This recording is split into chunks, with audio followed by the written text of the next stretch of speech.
तो बात उस समय की है जब स्वामी विवेकानंद अपने लोकप्रिय शिकागो धर्म सम्मेलन के भाषण के बाद भारत वापस आ गए थे। अब उनकी चर्चा विश्व के हर देश में हो रही थी। सब लोग उन्हें जानने लगे थे। स्वामी जी भारत वापस आकर अपने स्वभाव अनुरूप भ्रमण कर रहे थे। इस समय वे हिमालय और इसके आसपास के क्षेत्रों में थे। एक दिन वो घूमते घूमते एक नदी के किनारे आ गए। वहां उन्होंने देखा कि एक नाव है, पर वह किनारा छोड़ चुकी है। तब वे नाव के वापस आने के इंतजार में वहीं किनारे पे बैठ गए। एक साधु वहां से गुजर रहा था।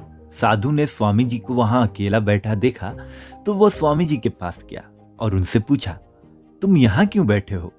स्वामी जी ने जवाब दिया, मैं यहाँ नाव का इंतजार कर रहा हूँ। साधु ने फिर पूछा, तुम्हारा नाम क्या है? स्वामी जी ने कहा, मैं विवेकानंद हूँ। साधु ने स्वामी जी का मजाक उड़ाते हुए उनसे कहा, अच्छा तो तुम वो विख्यात विवेकानंद हो जिसको लगता है कि विदेश में जाकर भाषण दे देने से तुम बहुत बड़े महात्मा साधु बन सकते हो। स्वामी जी ने साधु के बात का कोई जवाब नहीं दिया। फिर साधु ने बहुत घमंड के साथ नदी के पानी के ऊपर चलकर अपनी शक्ति का प्रदर्शन किया। कुछ दूर तक चलने के बाद साधु ने स्वामी जी को कहा, क्या तुम मेरी तरह पानी पर पैदल चलकर इस नदी को पार कर सकते हो?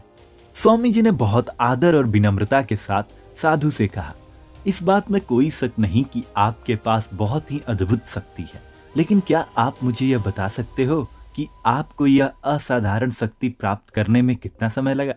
बहुत ही अभिमान के साथ साधु ने जवाब दिया, यह बहुत ही कठिन कार्य था। मैंने 20 सालों के कठिन तपस्या और साधना के बाद यह महान शक्ति प्राप्त की है। साधु का यह बताने का अंदाज बहुत ही अहंकार से भरा था। यह देख स्वामी जी बहुत शांत स्वर में बोले, आपने अपनी जिंदगी के 20 साल ऐसी विद्या को सीखने में बर्बाद कर दिए जो काम एक नाव 5 मिनट में कर सकती है। आप ये 20 साल निर्धन बेसहारा गरीबों की सेवा में लगा सकते थे, या अपने ज्ञान और शक्ति का प्रयोग देश और देशवासियों की प्रगति में लगा सकते थे, परंतु आपने अपने 20 साल सिर्फ 5 मिनट बचाने के लिए व्यर्थ कर दिए। ये कोई बुद्धिमानी नहीं है। साधु सिर झुकाए खड़े रह गए और स्वामी जी नाव में बैठकर नदी के दूसरे किनारे चले गए।